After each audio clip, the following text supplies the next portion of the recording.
பண்டிகை வரப்போகிறது. அதற்கு பலி கொடுப்பதற்கு இந்த ஆட்டை கூட்டிச் செல்கிறேன் என்று ஒரு குயவன் ஜென் குருவிடம் கூறினான். பலியா? குரு வியப்புடன் கேட்டார்.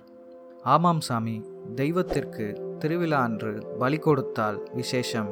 தெய்வம் மகிழ்ந்து வரம் கொடுக்கும், எல்லாம் சுபிக்ஷமாக இருக்கும் என்றான்.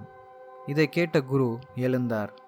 அந்த குயவனின் மண்பானையை எடுத்து ஓங்கி தரையில் அடித்தார். பானை துண்டு துண்டாக சிதறியது.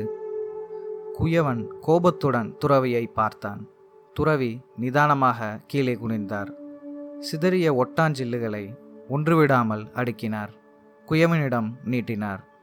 என்ன இது என்றான் குயவன் கோபமாக. உனக்குத்தான் இது பிடிக்குமே என்றார் குரு. என்ன உளறுகிறீர்கள்? நான் கஷ்டப்பட்டு செய்த பானையை உடைத்துவிட்டு அது எனக்கு பிடிக்கும் என்று என்னிடமே நீட்டுகிறீர்கள்.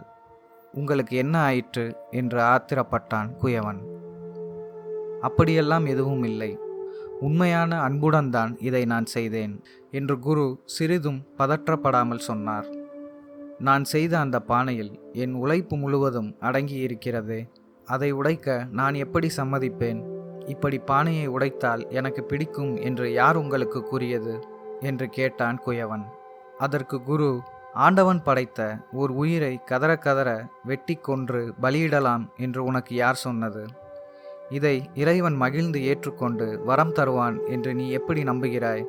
எந்த தாய் தன் குழந்தை கதறுவதை கேட்டு சகிப்பாள்? எந்த தகப்பன் தன் குழந்தை கொல்லப்படுவதை விரும்புவான் என்று குருவிடமிருந்து அடுக்கடுக்காக கேள்விகள் வந்தன.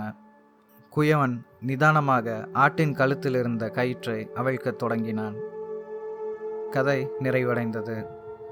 இதுபோல் மேலும் சுவாரஸ்யமான கதைகளை கேட்க அணுத்துகள் சேனலை சப்ஸ்கிரைப் செய்யுங்கள். நன்றி, வணக்கம்.